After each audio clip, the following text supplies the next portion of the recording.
امام جعفر صادق علیہ السلام امام محمد باقر کے فرزند اور امام حسین ابن علی علیہ السلام کے پرپوتے ہیں۔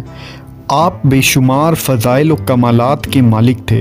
فقہ، حدیث، تفسیر اور بہت سے علوم میں آپ کا علمی مقام بلند ہے۔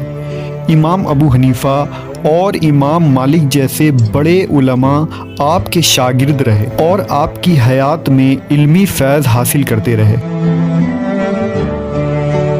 اہل بیت رسول سے منسوب اکثر احادیث امام جعفر علیہ السلام سے ہی نقل ہوئی ہیں۔ آپ زہد، تقوی، عبادت، انفاق اور قرآن فہمی میں اپنے زمانے میں شہرت رکھتے تھے۔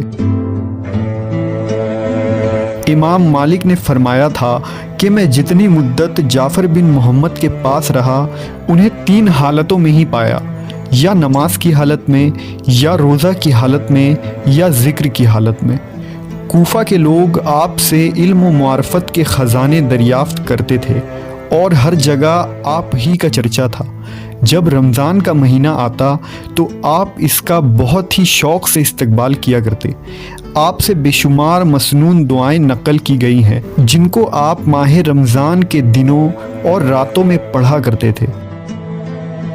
امام جعفر علیہ السلام کا روزے کے متعلق ایک مشہور ارشاد ہے۔ آپ نے فرمایا کہ یہ جو اللہ نے فرمایا ہے کہ صبر اور نماز سے مدد حاصل کرو، اس میں صبر سے مراد روزہ ہے۔